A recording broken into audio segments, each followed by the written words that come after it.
about, one of the hardest things any actor can ever be asked to do is, die.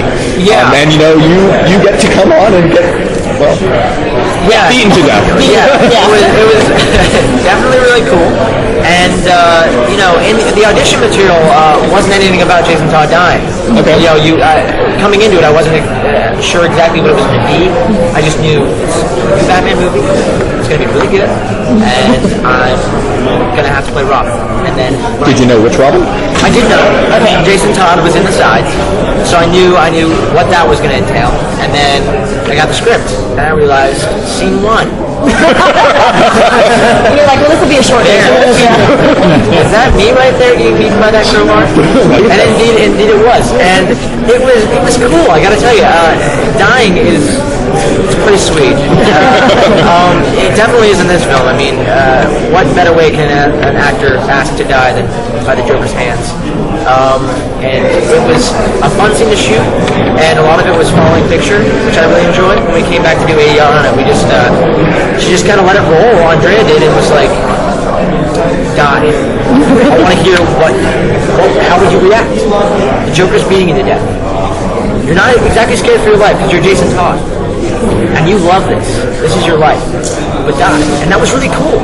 It's a challenge I haven't had before as an actor, and getting that opportunity was really sweet. I did like it, yeah.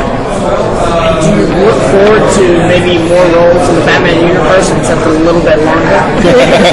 I would be honored, yeah. No, I really hope another project comes along with a lot of these same people, and hopefully Andrea keeps me in mind for something else, because I had the time of my life working on this. And yeah, like you said, hopefully I could work a little bit longer on the project, but the amount of time I did, I just had the time of my life. And getting to play Robin, man, that's a real honor right there. That's a big deal. Yeah, so it was fun. It was a good time. Yeah. What about, you have that lovely opening scene, but then you also get the final scene of the movie. Well, actually, funny story, that isn't me. Oh, that's my little brother. Oh, really? His name is so the really little Jason Todd is not you. The really little Jason Todd is my little brother, Alex Martella. And he was actually in the booth recording with me, which is really cool, yeah. And we got to work together. It was his first animation job, and that was the greatest thing for me, was to be able to work in a booth with my little brother, Alex, on his first job. And was he cast because he sounds like you, or just because... Well, originally... I know they had me read just for Jason Todd, and then they were asking, like, well, can you do a younger voice? I was like, actually, my little brother sounds great, and really similar to me, too. And so Andrea heard his voice and loved it. And he does. He sounds so good in the movie. I think he really... Yeah, I thought it was you. Yeah, that's a compliment. But no, I really think he fits the character well, and really sad. Really sad. He brought a lot of emotion, I think, to it. I would not be surprised if there's some sniffling going on the screen, because it was definitely a sad ending. And yeah, I completely credit him to that. I mean, he worked hard on it, so yeah, I'm glad for life. So were you a comics fan before getting into this? Well, I was saying earlier to some of the other fellows that were interviewing me, I hadn't read that many actual comics and graphic novels before I really worked on this, and I had read Watchmen before working on this, because I was going to go see the film when I read the film last year at Comic-Con, and I had a bunch of people telling me about Watchmen. Like, no, you have to read it. It'll blow your mind. It'll make you want to read comics. And I read it, and it was amazing. And then I saw the film, and then I got into graphic novels, and I started reading more. And last week I read Dark Knight Returns, because I couldn't find it anywhere that I wanted to buy it. And it was either sold out or they just didn't have it. And then I finally got it at the library. All places I'd never thought to look at the library. That's a good shout out for the library. Yeah. Thank you, Burbank Library. Yeah, and they had it, so I just I read it within the span of a day. I couldn't put it down. And right now I'm reading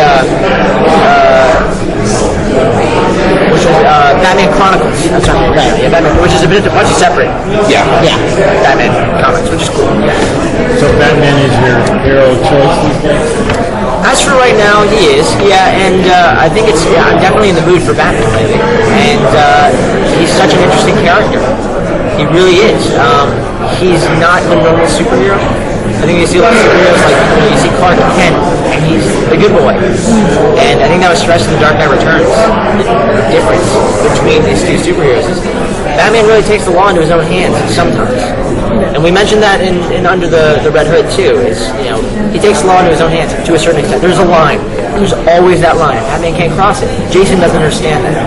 And I think that was really interesting about playing Jason as well. Is someone who really just doesn't want any line. He doesn't want there to be a place to stop. He realizes that the city is corrupt, and the only way to stop them is to put them down.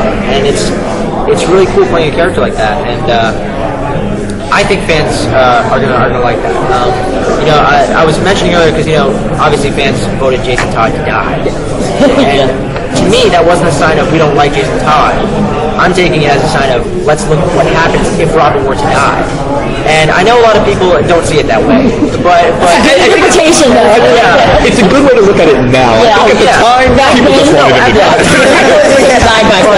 I'm kind of happy it happened because you get to see such a different side of Bruce Wayne and Batman. It's cool. So what would you characterize as being the differences between the Robins? I mean, look at Jason, look at Dick, and if you're familiar enough from the comics, look at Tim. What makes them such different Robins? I'm not as familiar with Tim, Okay. so I'm not going to speak for that because I don't want to mess anything up. But as for Dick and Jason, one is someone who actually enjoys the job day to day, and who actually wants to fight crime the way that Batman taught him. And the other is Jason, who is, in juvie. He's a kid who he wants to do what he wants to do. And as much as Batman wanted to channel that anger that, Bruce once felt, he wants to channel that. He thinks he can channel all that anger into something good, and he can't. He just couldn't control it.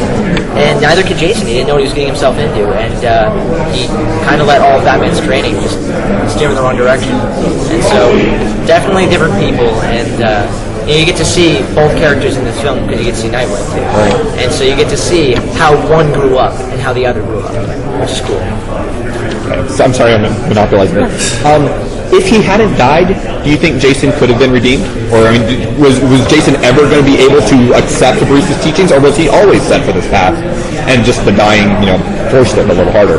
I don't know. I don't think I can really say that because that was kind of who he was, and to me that made him interesting. But to people who loved Robin, that made him not Robin. They were like, we want to see the boy wonder. This is a harsher character, and they weren't really familiar with it. But to me, it makes him more interesting.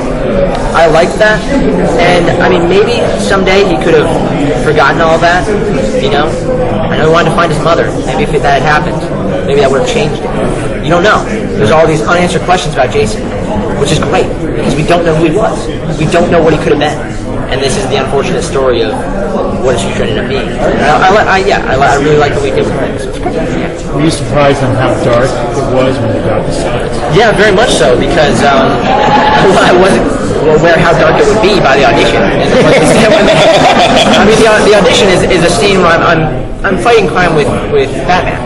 And so it's just, a normal scene where Robin is fighting crime. And then there's one part where he gets into an argument with Batman. That was in the audition. And I was like, okay, well, they're having their differences. What can go wrong? Everyone argues.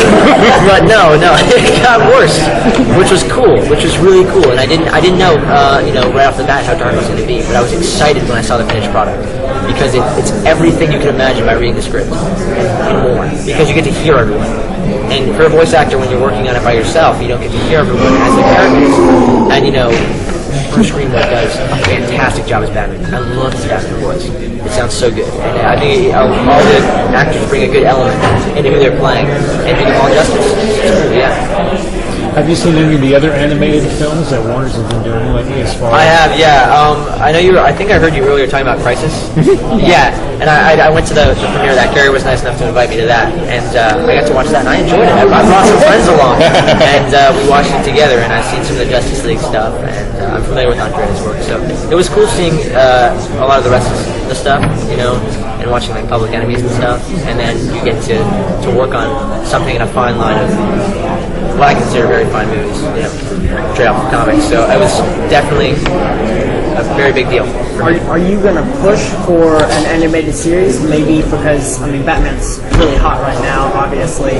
I don't think I have any say in the matter. I think you'd have to talk to Bruce Timm because he's kind of the man when it comes to Batman animated series.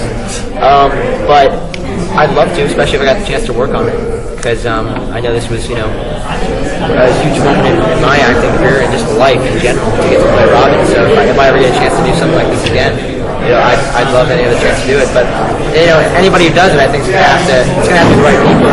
You're gonna have to get people like Bruce Timm to really get a hold of the material and stick to it and make people enjoy it.